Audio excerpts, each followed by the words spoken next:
Ladies and gentlemen, welcome back to another legal breaking reporting video analysis update. Donald Trump's name appears in the newly released emails from House Democrats. Let's get into this new reporting by NPR. Donald Trump is so disgusting, if you ask me. Democrats on the House Oversight Committee have released several emails from the estate of convicted sex offender Jeffrey Epstein that refer to President Trump. They raise new questions about the extent of their relationship. NPR's Stephen Fowler has taken a look at those emails, and he's here to explain the context. So, Stephen, what do these documents claim to show? Well, these new Epstein emails appear to reveal more connections to the disgraced financier. It's part of a 23,000 document release turned over from Epstein's estate to the House Oversight Committee. There's a 2015 email thread between Epstein and author Michael Wolff where the pair discuss a potential question from an upcoming CNN interview with Trump about Trump and Epstein's personal ties. A section from Wolff reads in part, quote, "I think you should let him hang himself. If he says he hasn't been on the plane or to the house, then that gives you a valuable PR and political currency," end quote. There's another email that Epstein sent in 2011 to Ghislaine Maxwell, his associate, who was also convicted on trafficking charges, that called Trump the dog that hasn't barked and says Trump spent, quote, "hours at my house with one of the alleged sex trafficking victims." There's a 2019 email between Epstein and Wolff that saw the disgraced financier write that, quote, "Of course Trump knew about the girls as he asked Ghislaine to stop." The email does not elaborate further, and it's important to note here that NPR has not independently confirmed the veracity of the correspondence.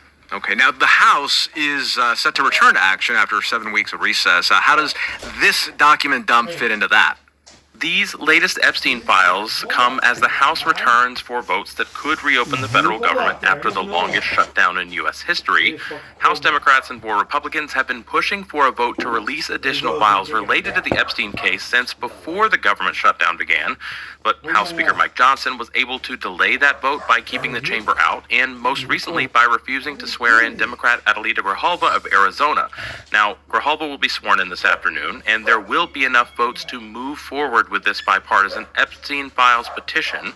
Ranking member Robert Garcia said in a statement that, quote, "The more Donald Trump tries to cover up the Epstein files, the more we uncover," and added that the latest emails and correspondence raise glaring questions about what else the White House is hiding and the nature of the relationship between Epstein and the president. So speaking of that relationship, walk us through the timeline of the previous revelations about the Epstein files and the president's political issues with that topic. Well, in September, House Democrats released more than 200 pages of a birthday book for Epstein created more than 2 decades ago. That included a lewd drawing and letter that appears to be signed by Trump. The president has consistently denied any meaningful connection to Epstein, the veracity of the birthday book, and has paid little heed to his own supporters who have called for a full release of the files kept on Epstein and his alleged crimes, both before and after he died by suicide in 2019 in federal custody. In July, Trump told reporters that he and Epstein fell out because Epstein hired away young female employees who worked at the spa at Mar-a-Lago. And as another reminder, Trump campaigned on releasing the documents as part of a broader message painting his candidacy as a way to expose powerful people hiding the truth. And people across the ideological spectrum feel like that is now a promise that Trump has broken. All right, that's NPR's Stephen Fowler. Stephen, thanks. Thank you.